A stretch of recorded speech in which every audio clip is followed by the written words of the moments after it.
So in this property, there's damp proofing treatment and dampness just above the damp proofing treatment, which is next to a drain, which turned out to be blocked. We also have high levels of condensation. Damp surveys. The only way to stop damp is to trace water to its source. So here we've got a relatively complex set of issues. We got rot coming from something happening in the subfloor. There's mold in the downstairs toilet, and this brown staining around the pipework. You see the damp proofer's ridge there. So it's a sign past damp proofing, and also you see on the outside the bullet holes at the base of the wall. And the gully and drain was blocked, so that had to be unblocked.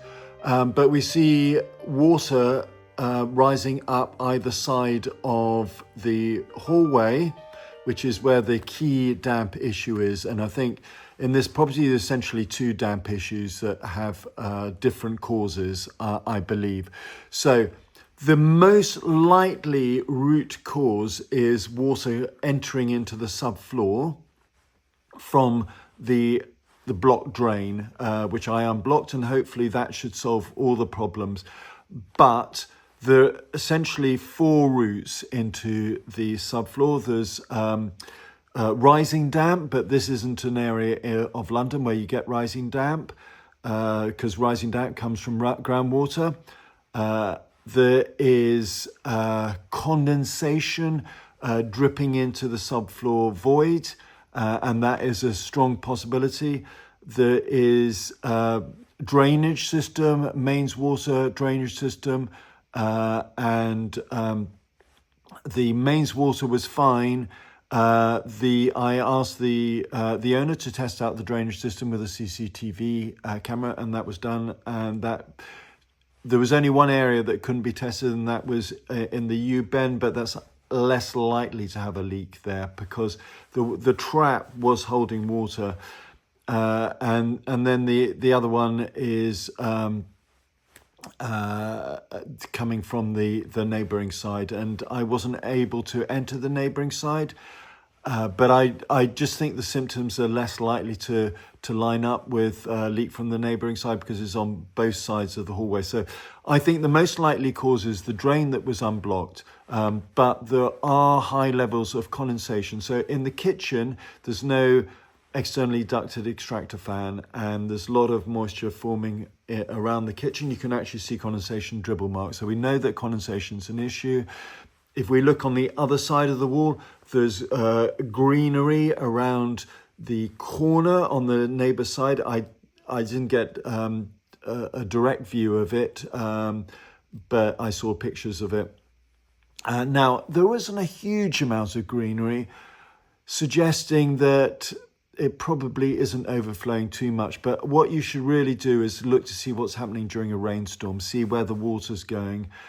I think what's probably happening is that you're always going to get a lot of heat loss in that area because obviously it's the external corner, and the property's been extended to the rear.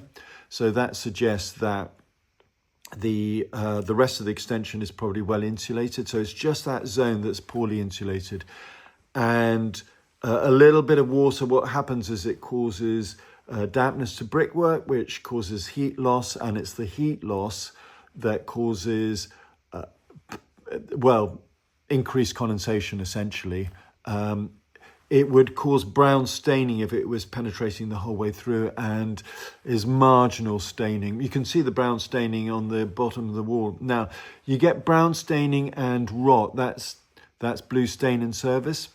That comes from a leak in this, or water in the subfloor, and you're getting that dark colouring at the base of the wall because of the timber is causing the moisture to gain pigmentation, and it's showing up. Less so on the chimney breast side, but chimney breasts absorb more moisture because of the way that the bricks and the hearth and the base of the chimney are built up. They often don't have the same level of damp proofing as the rest of the property. Not that that's something to be concerned about. It's just why you're seeing it more. The root cause is what you have to deal with. And if you look in that area in the, I think it was the old, it's where the heating system is, there's a lot of sign of condensation there. And what can happen is high humidity from the rest of the property can enter into the area, and condensation can drip down into the subfloor void and cause rising damp-like symptoms. What happens in the subfloor void, I think in this case what it is we've got a solid floor with battens and then the floor above. And so it's condensation can form above the damp-proof course, and it will cause rising damp-like symptoms, but rising damp is strictly from groundwater, and there is no groundwater in this area. London doesn't have groundwater, so there is no rising damp in London, and the root cause will be either the drain, which I fixed, or condensation, which you need to resolve by looking at the data loggers. I'm going to spend a bit of time looking at the data loggers now. So here's the data logger system, damp.ai/detect. And here are your files. They're very long names, so it's going to show up oddly. And the temperature was 14.9. Oh, so I'm going to start with the fireplace. I'm going to compare it to the kitchen. Actually, the one to really understand better is the kitchen, and that's what we have the temperature for. So kitchen hob, and we'll just compare that to the downstairs. And that was 14.9 for the kitchen hob, and on the 10th and that's showing the graph. So most of the time your surface relative humidity is fine, but every so often it goes up, and that I would say is from cooking at a certain period of time. So most of the time you're fine, but I think it's just lack of ventilation from the kitchen, which is your big problem. And maybe you are drying clothes as well. I don't know in that area. You see, so the three things to look out for. So the surface relative humidity, which, as I say, is not too bad for a majority of the time. So it's between 60 and 80 most of the time.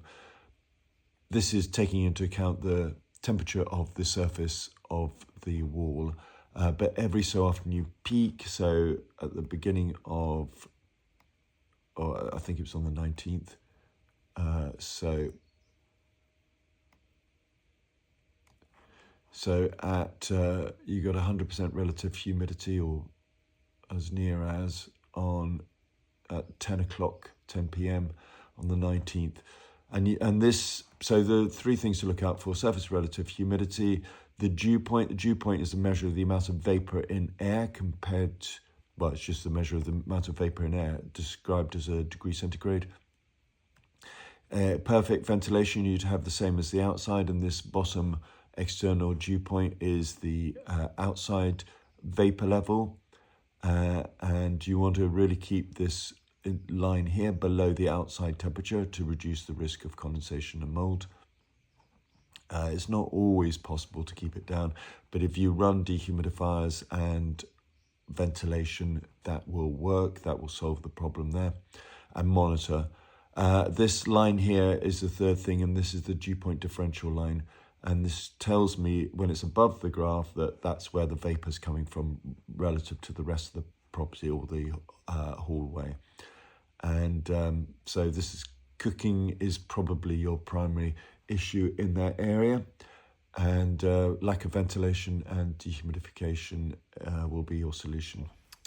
So just in summary, the issue is probably resolved during the survey by unblocking the drain, but condensation will be the other thing. And what I want you to do is use your damp meter to measure dampness dropping over time. But it will take many, many months, but you'll start to see the top of the worst of the damp coming down. It'll evaporate from the top downwards, just like damp clothes evaporate from the top downwards. And that's the opposite of rising damp, which tends to condense from the bottom upwards. And that's why it appears to rise.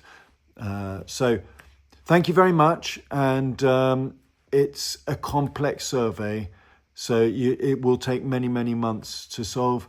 There were also some other additional issues which I addressed in the main part of the survey and will do in the PDF report.